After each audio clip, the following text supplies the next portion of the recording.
Bien, donc ça tombe bien, monsieur le ministre est de retour. Donc on va lancer la troisième session qui sera retransmise en direct au niveau du Brésil. Donc on a le modérateur de cette troisième session, le professeur Henri Mocho, que je vais laisser introduire les panélistes. Donc merci, professeur, vous avez la parole.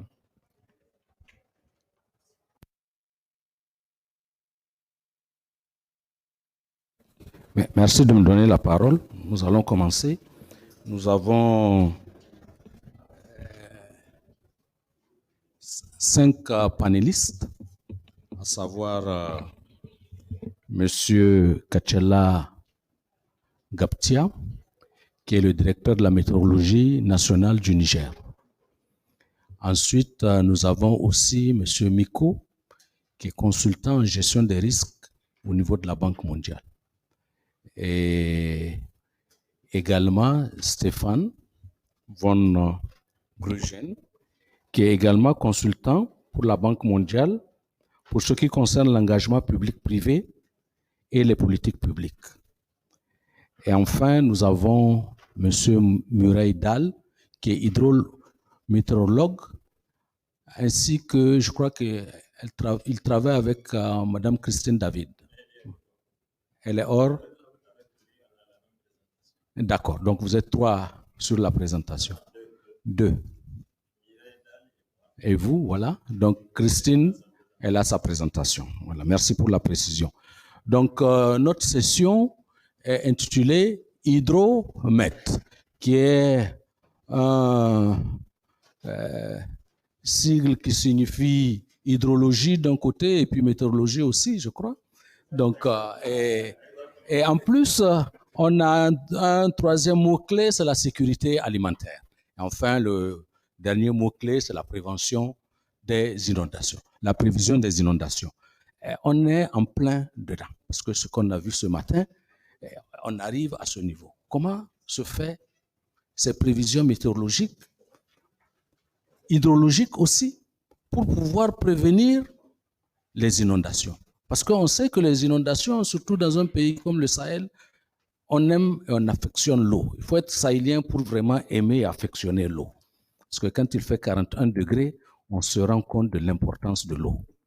Mais l'eau au Sahel est vraiment problématique. Et je suis en train d'écrire un article où je dis que nous vivons sous la tyrannie de l'eau. Parce que s'il n'y en a pas, c'est un problème. S'il y en a trop, c'est un problème. Donc, comment trouver le juste milieu? Et les populations, on a l'impression qu'ils ont oublié leur réflexe de sécurité. Voilà, donc nos panélistes vont nous édifier là-dessus et nous allons commencer par le météorologue, qui est M. Gaptia, à qui je dis bonjour au passage. Vous avez la parole pour 10 minutes. Essayons d'être dans le timing qui est de 10 minutes chacun. Merci. Merci, professeur.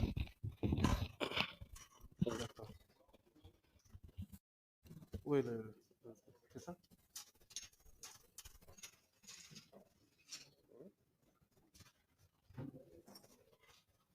Si, il est là. La télécommande.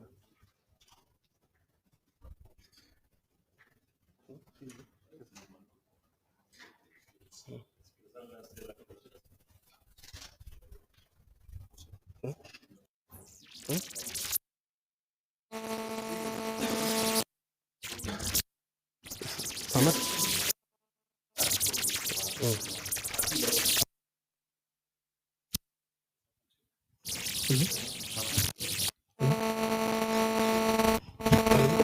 Allô?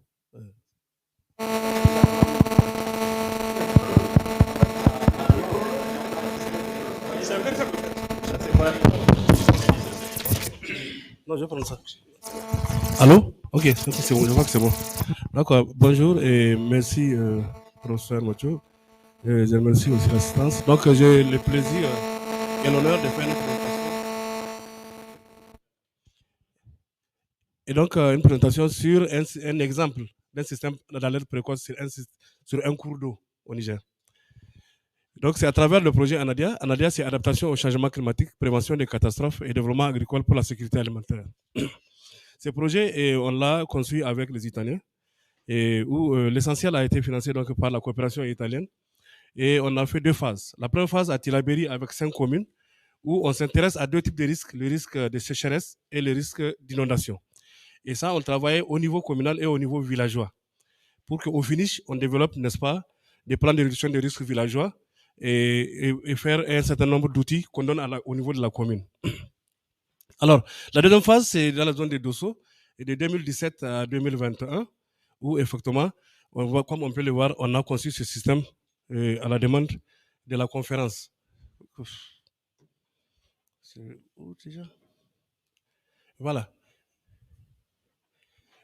Donc, de 2012 à 2016, donc, je disais qu'on a vu ce système-là, donc on a développé sur Tilaberi, inondation catastrophique donc, en 2012, ça c'est le contexte. Et 2014, on a eu des diagnostics locaux des risques climatiques. En 2015, on a fait la collaboration avec le PROCAN qui travaille sur la même thématique pour qu'au niveau villageois, on développe des systèmes, n'est-ce pas, une idée conceptuelle donc, sur les systèmes d'alerte communautaire. 2015, les plans villageois de réduction des risques d'inondation au niveau des Garbet-Kourou et des Talé donc, ont été développés. Et en 2016, il y a une recommandation de la conférence finale qui a dit de mettre en place un système d'alerte précoce. Donc, c'est suite à la première expérience d'Anadia qu'on est arrivé, n'est-ce pas, à concevoir et à mettre en place et à mettre en œuvre donc, ce système sur la Sirba. Et de 2017 donc de 2021, on a fait le renforcement des capacités donc de réduction des risques d'adaptation climatique à travers donc les actions pilotes et le système local d'alerte précoce pour les inondations. De quoi il s'agit? D'abord, donc, pour contextualiser la chose, ça, c'est une base de données, donc par la même occasion, hein, qui est libre, qu'on avait conçue avec les données du SAP. Le SAP avait donc des rapports sur tous les impacts au niveau national. C'est sous forme d'Excel ou bien des papiers un peu dispersés. Et des fois, il n'y a même pas de données sur des précipitations et autres. Dans le cadre de la première phase de Anadia, on a réorganisé la base de données du SAP pour donner un contenu et surtout l'avoir, n'est-ce pas, sous forme logicielle si on veut, où on peut accéder de façon numérique. On peut faire des graphiques, on peut faire des cartes, et cette source actuellement est libre. C'est inondation-niger.org et vous pouvez accéder à toutes ces données-là librement. Et donc, comme on peut le voir, c'est au niveau de la Sirba, c'est en 2010 qu'on a eu quand même les personnes affectées, plus de 32 000 et 34 000 en 2012 et ainsi de suite. Donc en 2012, pour ce qui est des maisons détruites, on peut voir c'est plus de 2100 maisons et 12 810 maisons. Et tout ça, c'est au niveau donc, de la base de données qui est libre. Alors l'approche à quoi ça consiste de la Sirba, on a axé donc, le système d'alerte précoce sur les populations. Donc c'est un système d'alerte précoce où les communautés participent dès au début, depuis la conception, au suivi et à la gestion du système d'alerte précoce. Et donc, ne se contente pas juste de recevoir une information qui arrive. Mais dans tous les processus, on a travaillé avec la population. Et c'est basé sur les impacts. On est également sur la base des données sur les impacts du SAP, mais en même temps, on est allé sur le terrain pour constater partout où il y a eu des dégâts, n'est-ce pas, et les inventorier et faire le diagnostic nécessaire. Et donc, c'est une alerte basée sur les impacts. Et la viabilité dans le temps, alors, on a privilégié tout ce qui est existant, simple. On n'a pas voulu vraiment se compliquer la tâche à avoir des grands modèles, à faire un certain nombre de choses. C'est vraiment avec des choses qui existent, simplement, qu'on a conçu. Et c'est pourquoi jusqu'à présent, le système continue sans problème. Alors, donc, comme je le disais tantôt, c'est un système pilote qui est donc basé, comme je le dis, sur la population, mais également sur les impacts. Il y a plusieurs niveaux. Donc, il y a un niveau national, niveau communautaire, et niveau, si vous voulez, même au niveau de tous les pays, on va le voir. Et les services, le système est simple, je le dis, service hydrologique, le seuil de vigilance basé sur les impacts. Alors, à ce niveau, il faut noter qu'effectivement, nous avons fait un travail parce que les MNT qu'on avait n'avaient pas une haute précision, on n'avait que 10 mètres, n'est-ce pas? Et on a pris donc un GPS différentiel où on a fait le travail pendant pratiquement 2 à 3 semaines, tout le long de la frontière du Burkina jusqu'à l'embouchure du fleuve. On a suivi le cours d'eau pour étudier donc produit des cartes topographiques de haute résolution où toute la géométrie, n'est-ce pas, du cours d'eau a été déjà comprise et toute goutte d'eau qui va rentrer dans le système, on sait où est-ce que ça peut aller. Et donner donc, et ces sont données aussi à accès libre.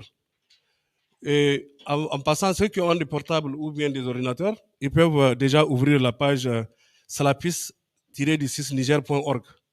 Salapis, comme vous l'entendez, hein, S-L-A-P, oui, en minuscule, -niger.org. C'est une plateforme, c'est la plateforme du système d'alerte pour côte qui peut être regardée partout dans le monde, au Niger, à Agadez, partout où vous êtes, vous pouvez aujourd'hui suivre ce qui se passe au niveau du fleuve Niger et ce qui se passe au niveau de la Sirba. Pratiquement à temps réel. Mais je dirais quasi réel parce qu'il y a un décalage d'1 heure de temps sur ce que vous pouvez voir. Actuellement, vous allez vous rendre compte que le fleuve Niger est en train de prendre de l'ampleur. C'est allé jusqu'à plus de 500 cm. Donc, on a déjà dépassé le niveau de le seuil jaune qui est de 530 et on est en train d'évoluer vers le seuil orange dû effectivement à la crue guinéenne. Alors, quand on parle des systèmes d'alerte précoce, selon l'UNDR, on a 4 niveaux, 4 piliers qu'il faut respecter pour vraiment asseoir un système d'alerte précoce. Le premier, c'est la connaissance du risque. Et c'est un peu le thème de cette journée. Il faut connaître le risque d'abord. La deuxième chose, il faut savoir, quand on connaît ces risques-là, il faut savoir le quantifier, n'est-ce pas, pour voir par rapport aux impacts, qu'est-ce que ce risque à différents niveaux peut produire. Et donc, en donner l'information à temps. C'est ça le deuxième pilier. Donc, donner l'information, les prévisions, les alertes, ça c'est le deuxième aspect.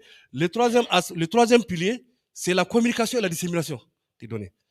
Il ne s'agit pas d'avoir des données, quelle qu'en soit la beauté ou la précision des données. Il faut bien que ça aille. Ceux pour qui ces données-là ont été, n'est-ce pas, ou ces informations-là ont été produites. Et le quatrième pilier d'un système d'alerte précoce, c'est la capacité de réponse. Parce que même si on fait le travail pour une communauté qui n'est pas avertie et qui ne comprend pas ce qui se passe ou l'impact de ce qui va se passer, elle ne va pas réagir, la population. Il faut travailler sur cette population pour qu'elle puisse appréhender la chose, qu'elle comprenne que voilà le risque, ce que ça peut faire chez lui. Et c'est vraiment comme ça qu'on peut amener la population à l'outillant, n'est-ce pas, à lui expliquant, à réagir quand une fois l'information est reçue. Le premier, donc, la connaissance du risque, ce qu'on a pu faire là-bas, on a disposé donc des séries historiques, des décennies de données du cours d'eau de la Sirba ont été utilisées. Les séries historiques aussi des impacts des inondations sur la base des données du SAP qu'on a réorganisé, on a essayé de regarder. Et c'est ça que j'avais projeté sur la courbe là, la première courbe.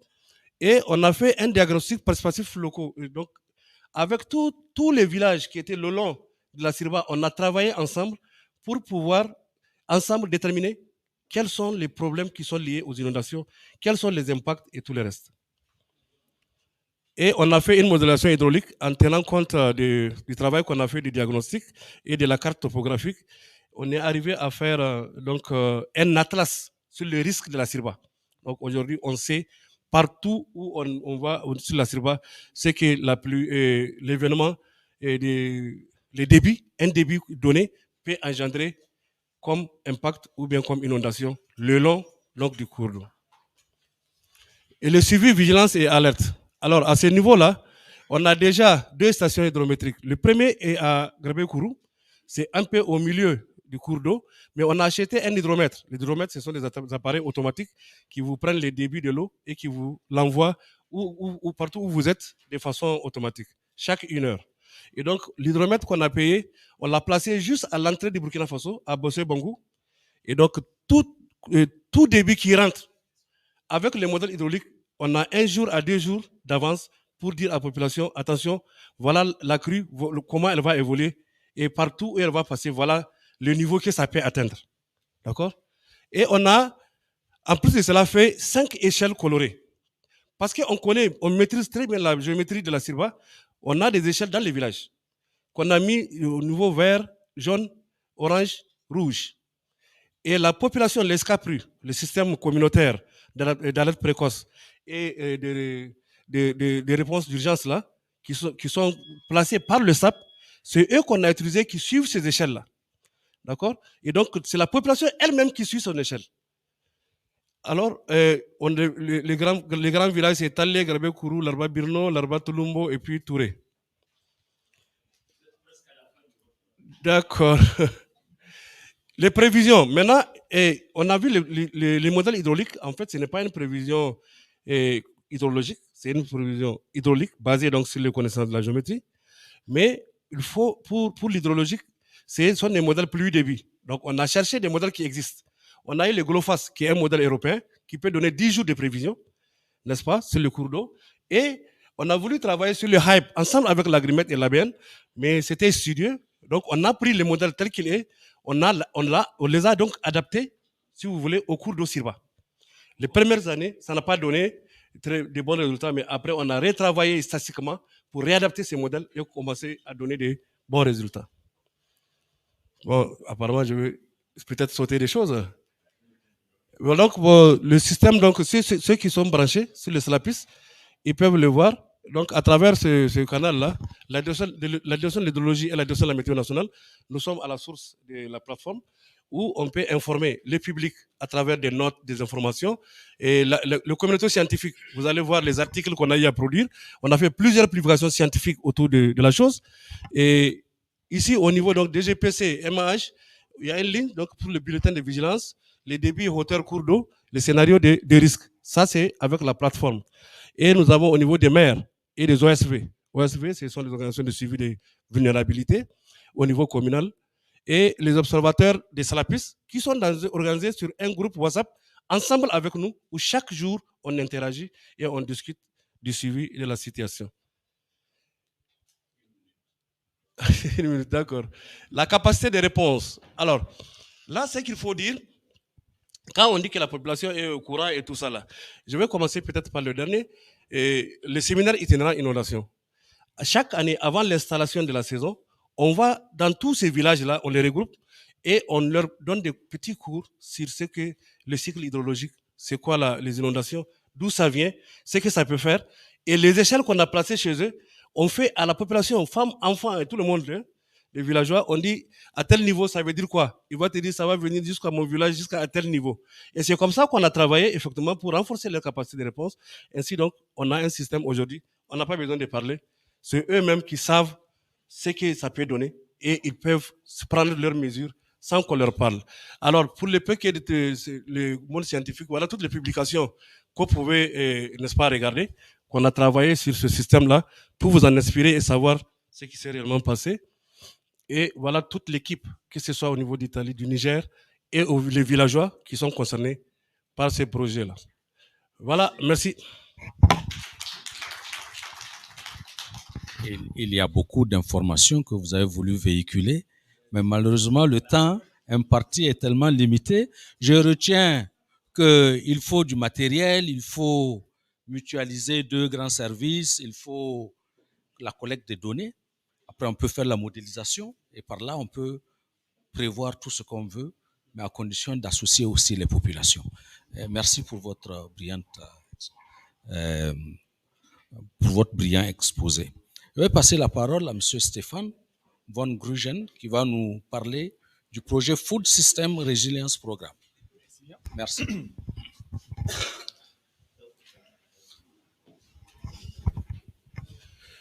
Bonjour.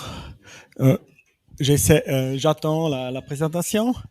Je prends ce moment pour dire que je suis très honoré d'être ici et de présenter pour vous et pour le monde l'engagement public-privé dans le contexte de l'FSRP. Alors, je ne vais pas pouvoir vous présenter des résultats parce que le programme a commencé maintenant. Comme ça, j'aimerais bien faire 2 choses. J'aimerais parler du programme et j'aimerais bien parler d'un élément qui est assez intéressant dans ce programme. Alors, l'objectif du FSRP, c'est de réduire le nombre de personnes en situation d'insécurité alimentaire en Afrique de l'Ouest. Et comme vous voyez, c'est un programme qui a des phases. On a la phase 1 et la phase 2, vous voyez sur la carte. Et il va peut-être avoir aussi une phase 3 et même une phase 4. Le projet est dirigé par les organisations régionales, c'est la CDAO, le SILS et le CORAF. Et le financement, c'est par la Banque mondiale, le gouvernement des Pays-Bas et des autres partenaires. Je ne vais pas vous expliquer tous les détails du programme, mais vous voyez qu'il y a 3 composantes. et surtout la composante 1 est très proche aux choses qu'on avait discutées déjà maintenant aujourd'hui. Alors, sûrement cette composante renforcer les services numériques Hydromet et le conseil agricole pour les agriculteurs, ça c'est très proche au thème d'aujourd'hui. Alors, j'aimerais bien continuer à discuter un peu sur ça. Et un des choses qui est assez important dans ce projet, c'est d'exploiter les opportunités de collaboration entre les secteurs. Ça veut dire entre le privé, le public et aussi l'académique. Seulement 2 concepts là pour vous illustrer un peu. Les services Hydromet créent seulement de la valeur s'ils sont aussi utilisés. Alors c'est important de créer des systèmes qui sont utilisés. Et la valeur sociale et économique de toute Hydromet, ça se fait dans une chaîne de valeur. Alors c'est pas seulement un acteur qui crée l'impact, mais c'est toute une chaîne de valeur. Et pourquoi est-ce que je parle de engagement public-privé? Je crois une chose qui est assez importante, c'est que la technologie a vraiment élargi les capacités du secteur privé. Et maintenant, cette chaîne de valeur est en train de changer. Et ça, c'est un bon moment pour réévaluer le rôle des secteurs publics et d'utiliser toute cette capacité pour produire la chose la plus importante, les services pour le public. Cette nouvelle dynamique dans la chaîne de valeur offre vraiment la possibilité de tirer parti de ces approches coopératives et maximiser la valeur socio-économique. Mais ça doit aussi se refléter dans les projets de développement. Je voudrais même dire qu'il faut avoir un changement de paradigme. Un projet de développement doit être plus que seulement des investitions, il doit aussi se concentrer à améliorer la collaboration entre les académiques, le privé et le public. Et comme ça, tout ensemble, on va réussir à faire des résultats mieux. Et pourquoi c'est si important? Je crois qu'il y a beaucoup de raisons. Moi, j'aimerais vous présenter 3 raisons. Une, c'est la collaboration permet à maximiser la valeur socio-économique parmi les innovations. On est ici dans un centre d'innovation et facilite l'adaptation de nouvelles technologies. Mais aussi, et ça c'est aussi important, je crois que en mieux collaborer, on peut aussi améliorer l'efficacité et des services publics. Et ça, c'est aussi une chose importante dans le cadre des budgets limités qu'on connaît. La collaboration facilite aussi la production de services qui sont proches aux besoins des utilisateurs. Et maintenant, peut-être vous demandez quels sont les modèles de collaboration. Je crois qu'il y a beaucoup de différents modèles et aussi le rôle, par exemple, du secteur privé peut être différent. Il peut être impliqué dans la transmission des services, il peut fournir des services, il peut utiliser des choses, des services publics. Et on a fait une étude où on a analysé 10 différents cas en Afrique de collaboration entre les secteurs. Et je ne vais pas avoir le temps de vous expliquer tous les détails, mais je crois on va publier cette étude et c'est assez intéressant de voir les différents modèles de collaboration. Peut-être pour finir, j'aimerais bien retourner un peu sur l'FSRP et notre idée, qu'est-ce qu'on pourrait faire dans l'FSRP pour améliorer cette collaboration. Et vous voyez, il y a peut-être 4 différents points qui sont importants. Le premier point, c'est une stratégie de l'engagement public-privé. Il faut vraiment identifier les possibilités, parce que ces possibilités sont différentes dans tous les pays et doit aussi tenir compte des choses spéciales des pays. Le second point, c'est le cadre réglementaire et politique. Et si on parle avec les acteurs académiques et aussi les acteurs privés, une des questions qu'il faut régler, c'est l'accès aux données. On a vu aujourd'hui, il y a beaucoup de données. Et la question, comment est-ce qu'on peut utiliser ces données pour le bien de la population? Le troisième point, c'est une chose que moi, je crois c'est très important aussi, c'est qu'il faut commencer avec des petits projets et commencer avec des petits projets pilotes qui ont leur potentiel d'extension. Parce que cette collaboration, c'est une chose nouvelle et il faut commencer peut-être avec les petits projets. Le dernier point, je crois c'est assez logique, mais c'est aussi un point qu'on trouve très important, aussi dans les discussions qu'on a déjà eues, c'est toujours le dialogue qui manque un peu. On parle de la collaboration, on parle beaucoup de la collaboration si on compare, peut-être à une situation il y a 10 ans, mais même aujourd'hui, il faut avoir ces plateformes de discussion au niveau régional et aussi au niveau national pour établir des relations de confiance. Et si on demande les secteurs, qu'est-ce que c'est la chose qui le plus calme la collaboration? C'est toujours un manque de confiance. Et la confiance, on peut seulement ajouter dans un setting comme aujourd'hui où on parle et on discute. Mais aussi partager les informations. Alors, si on a un projet pilote dans un pays qui fonctionne, peut-être un autre pays peut aussi profiter. Alors, la collaboration et le partage des informations et des expériences est très important. Voilà, merci beaucoup. Je m'excuse pour mon français. J'espère que ça a fonctionné. Merci. Ah, voilà. Merci Stéphane, si tu permets que je t'appelle comme ça. C'est un peu familier, mais voilà.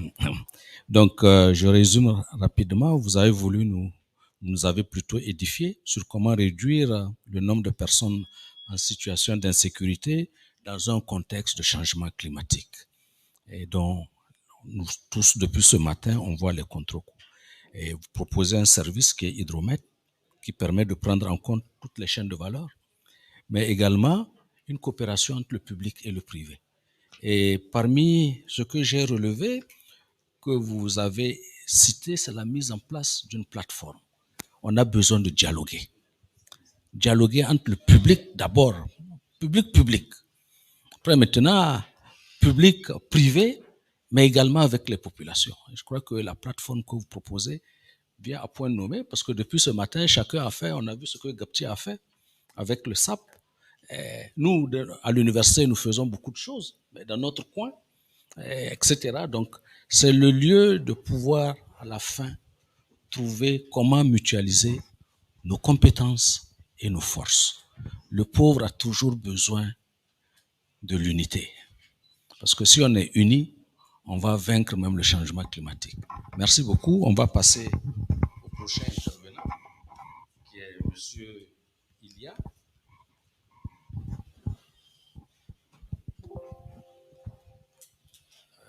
Une seconde, le temps que ma machine s'ouvre pour que je donne le thème.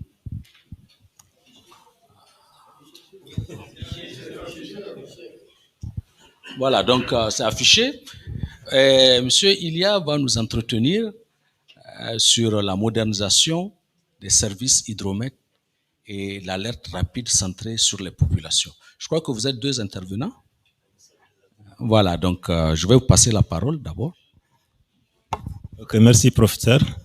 Et bonsoir à tout le monde. Je vais vérifier peut-être avant de commencer si mon collègue Mireille Dahl est bien en ligne. Ok. Est-ce que je peux avoir la passe? Je vais essayer de faire ça ainsi. Et donc, ce dont on va vous entretenir, c'est une petite histoire de ce que l'initiative CRUSE a mis en place depuis 2017 avec, bien entendu, l'engagement de monsieur le ministre qui est là, qui a en tout cas été un acteur fondamental dans sa mise en place. Donc, cette initiative CRUSE visait en fait à accompagner les services hydromètres au Niger pour renforcer leurs capacités afin d'arriver à un système d'alerte rapide centré sur les populations et surtout sur les populations. Donc ça, ici, à ce niveau, on va vous parler. Je ne sais pas, est-ce que ça, comme ça? OK. Donc pour parler du CRUSE, en fait, l'idée, c'est qu'il faut s'attaquer à des situations que tout le monde connaît ici.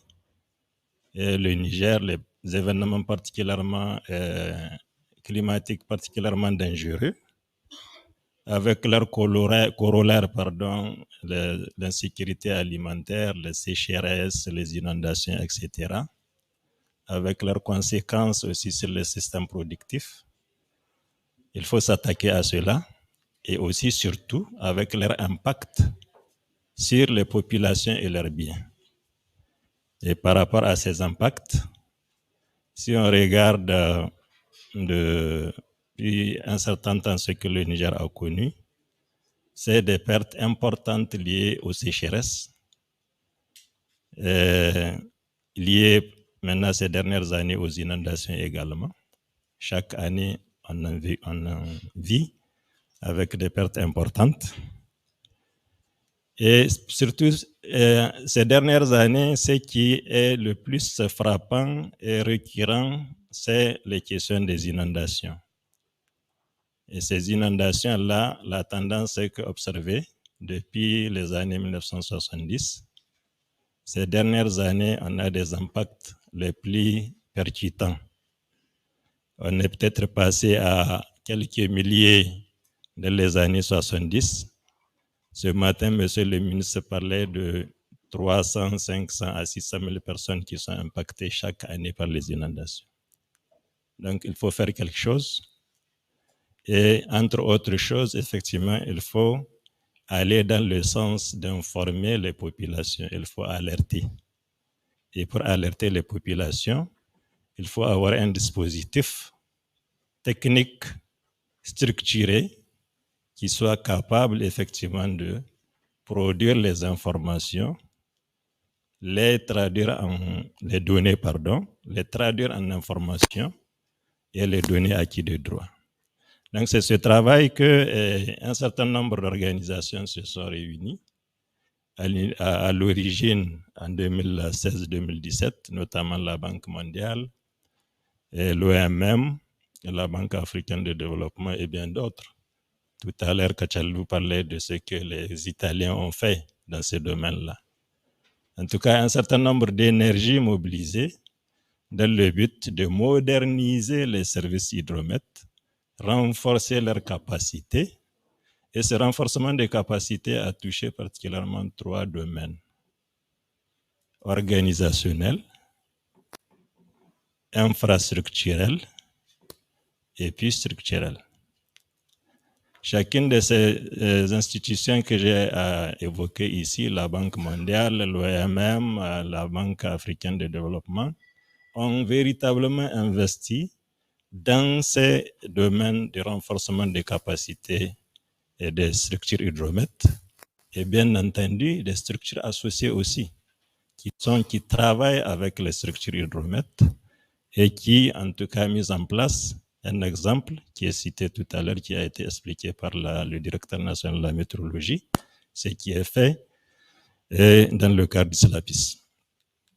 Donc, l'idée, c'est qu'on ait effectivement des services forts avec un objectif de produire la capacité d'avoir une alerte rapide. L'histoire du Niger, c'est qu'on a développé, avec les sécheresses que nous avons vécues depuis un certain nombre d'années, une capacité d'alerte, mais pas rapide, en ce qui concerne la question de sécurité alimentaire. Tout le monde le reconnaît avec le dispositif qui est mis en place au niveau du cabinet du Premier ministre, qui a fait un travail et qui continue de faire un travail important. Mais le gap situé au niveau de la capacité d'alerte rapide. Qu'est-ce qu'il faut faire pour qu'un événement, ou si un événement devrait arriver, qu'on puisse avoir de l'information et informer rapidement les populations. Donc c'est dans ce cadre-là, c'est ce travail particulier que le CRUS a renforcé, avec au niveau d'un certain nombre de structures, l'ensemble des structures, et Hydromet notamment la Direction nationale de la météorologie et la Direction de l'hydrologie, qui sont les deux principaux services Hydromet, et qui ont été accompagnés avec à côté aussi le ministère de l'Action humanitaire, la Direction générale de la protection civile, la cellule d'alerte précoce du dispositif national de prévention et gestion des crises. Cet ensemble a eu ses capacités renforcées et a développé des outils d'information. Et chaque structure a des outils d'information, de communication, d'approche, dans le but effectivement de toucher ces populations-là. Et c'est dans la foulée que Bako va vous en parler plus tard. Le COVAC a été mis en place avec un développement des aspects structurels, réglementaires en amont avec l'appui du CRU.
Créer les conditions d'une alerte rapide des populations. Donc, une formation a été faite à l'endroit des femmes où une cinquantaine de femmes ont été ciblées au niveau de chaque région avec la particularité pour ce qui concerne la communauté urbaine de Niamey ou la ville de Niamey où on a formé à peu près 600 femmes. Donc, c'est tout cet ensemble qui a été fait et dans le but effectivement de renforcer les capacités. Mais le constat, c'est qu'il y a encore toujours des besoins et c'est par rapport à ces besoins-là qu'un diagnostic a été engagé pour identifier effectivement d'autres sites, d'autres cibles, d'autres aspects à renforcer. Et par rapport à ça, donc, je vais vous inviter mon collègue Mireille Dalle, qui a conduit ce travail-là à vous en parler. Mireille, à toi. Merci beaucoup. J'espère que vous pouvez m'entendre bien.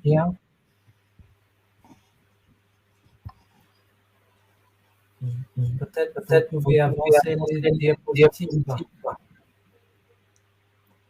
Et merci beaucoup.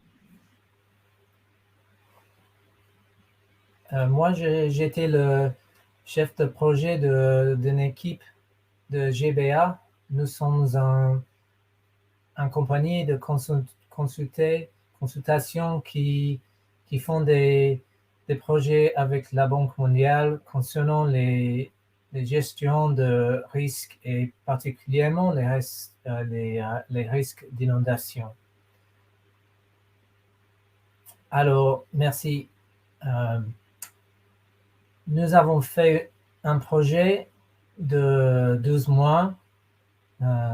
C'était une assistance technique pour la Banque mondiale en Niger. Et parce que j'ai pas beaucoup de temps, je passe vitement sur 2 pages, 2 diapositives de recommandations.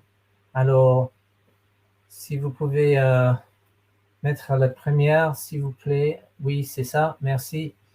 Les recommandations que nous avons développées se répartissent en 2 catégories, les systèmes de production et les fonctions de support. Comme détaillé dans notre rapport d'inventaire, cette mission a identifié que la plus grande lacune dans la capacité hydrométéorologique concerne la prévision et la gestion des risques hydrométéorologiques à déclenchement rapide, dont le plus important est l'inondation. Dans cette diapositive, nous montrons un résumé des recommandations liées au système de production, comprenant la détection et l'observation, la modélisation et la prévision des impacts des inondations. Alors, merci. Dans cette diapositive, nous détaillons les fonctions de support, notamment le renforcement des capacités, la formation, la communication avec les utilisateurs, les systèmes informatiques et l'amélioration de la collaboration.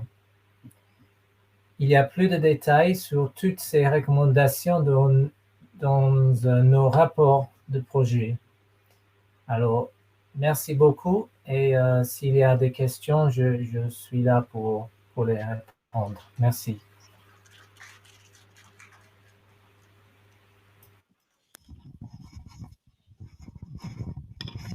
Merci, M. Murray. Merci, M. Ilia aussi, pour votre intervention et d'avoir tenu aussi dans le temps. Et merci, vous nous avez édifié sur les services hydromètres et notamment l'alerte rapide sur les populations en cas de crise. Très bonne chose qui rejoint un peu ce que Gapti avait fait, qui rejoint aussi ce matin ce que nous aussi nous avons fait. Et je retiens de ce que vous avez dit, c'est à la fin, M. Murray a parlé aussi de collaboration. C'est un des mots-clés qui vient des 3 interventions. Renforcer la collaboration entre les services de l'État, mais également avec le privé et les populations. Vous avez évoqué aussi le genre, je dis encore le genre. Mais le genre, c'est 51% des Nigériens. Nous ne pouvons pas les ignorer. Parce qu'ils sont d'abord majoritaires. N'est-ce pas, madame? Vous êtes majoritaire. Donc, nous sommes une minorité dans la population par rapport au genre. Et nous allons bientôt commencer à réclamer notre part dans les nominations. Donc, c'est très bien vu d'avoir évoqué le genre. Et donc, on va passer la parole à madame Christine, qui fera la dernière intervention. Madame Christine, vous avez la parole si vous êtes en ligne. Oui, bonjour, je suis là. Merci beaucoup pour l'invitation. J'ai un petit décalage horaire parce que je suis justement au Laos pour travailler avec le service météorologique du Laos. Donc, je préparais une petite présentation. Alors, attendez, parce qu'il faut que j'apprenne à utiliser l'outil. Ah ben, elle y est. Vous l'avez, donc c'est parfait. C'est vous qui avez la main ou c'est moi pour passer les slides? Donc, je vais vous présenter ce que nous avons, ce que fait Weatherforce. Alors, ça tombe bien parce que je vais rebondir sur l'intervention de Stéphane Van Gruggen, excusez-moi pour la prononciation de votre nom, puisqu'en fait, Weatherforce est né d'un constat, donc on peut passer à la deuxième slide, qui est aujourd'hui, en fait, 70% de l'économie mondiale est sensible à la météorologie. Et quand je dis l'économie, ce n'est pas que les entreprises, ce sont aussi les populations. Notamment en agriculture. Donc, paradoxalement, dans 65% des pays, eh bien, finalement, la facilité, la possibilité de diffuser cette information est limitée. Et donc, c'est comme ça qu'est né Weatherforce en 2016. Donc, si vous pouvez passer à la slide suivante, s'il vous plaît.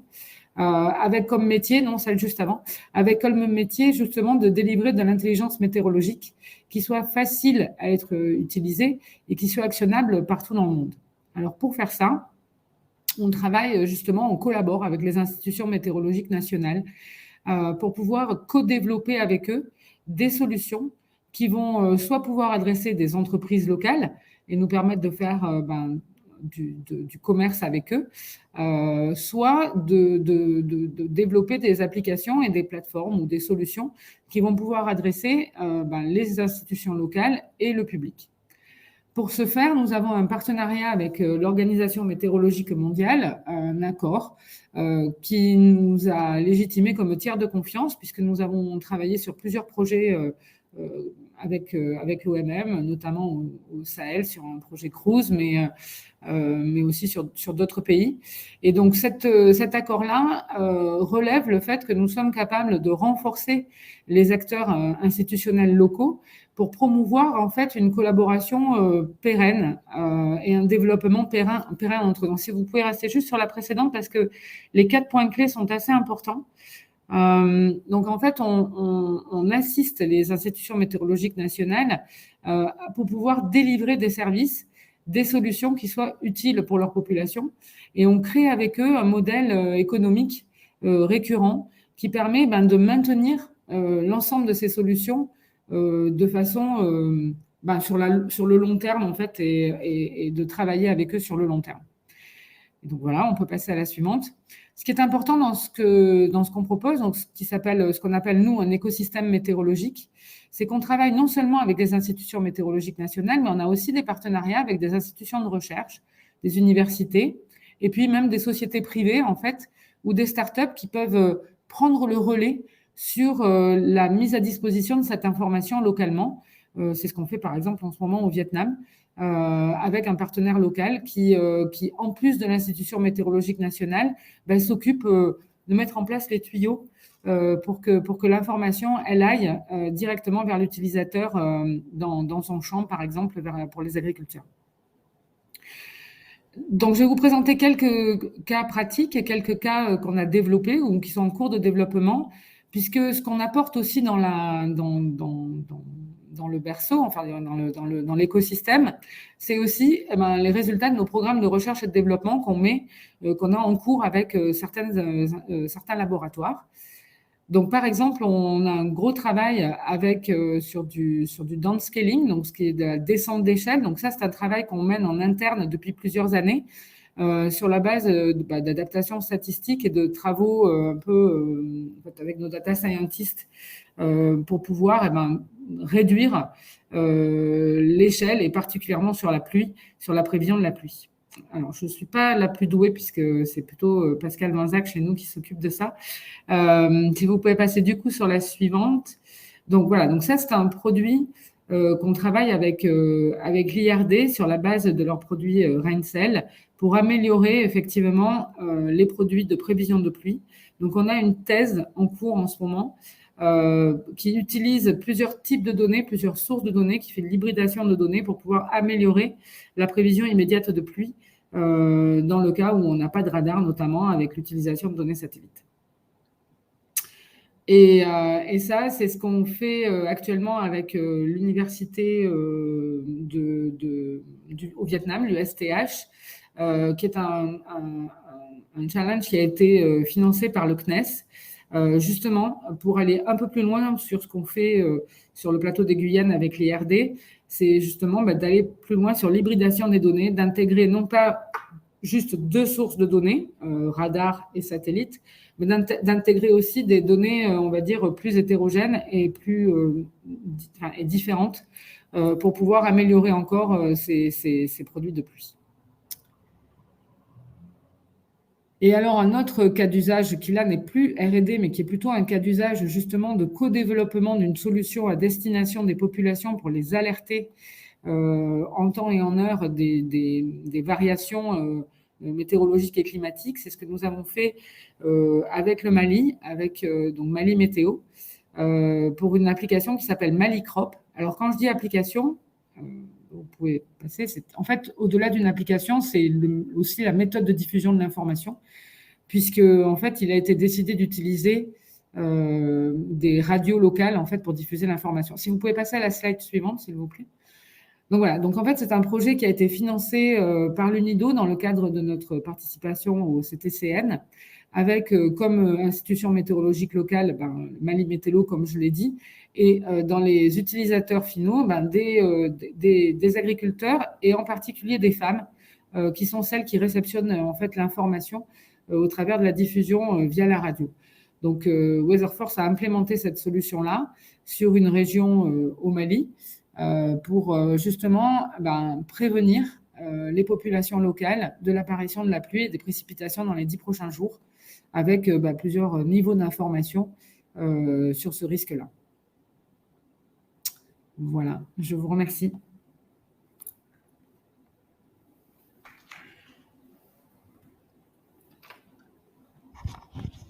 Merci, Madame Christine David, pour votre présentation. Merci également d'avoir tenu dans les temps. Vous avez présenté la pluie d'une manière générale. La pluie, phénomène climatique, c'est que chez moi, à chaque fois que Gaptia passe à la télé et prévoit qu'il va pleuvoir à Niamey tel nombre de millimètres, parfois ça ne se réalise pas. Parce que c'est une prévision.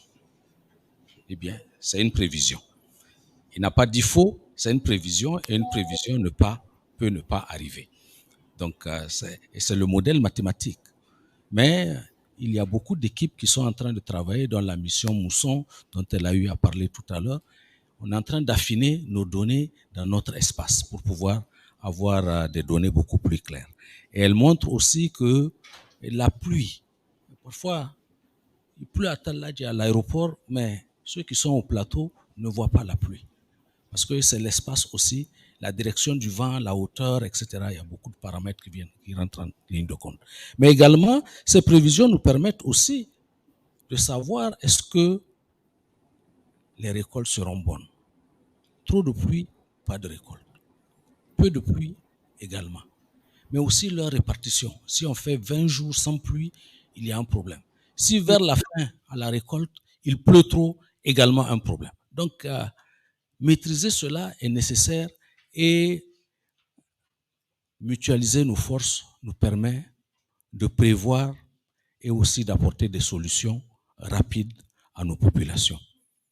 Merci beaucoup pour les 6 intervenants, et pour nous avoir édifiés.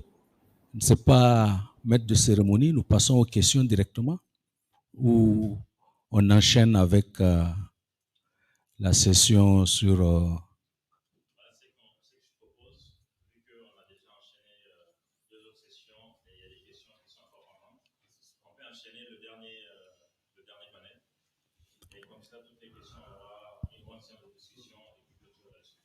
Je vous remercie et je cède ma place au prochain. Merci.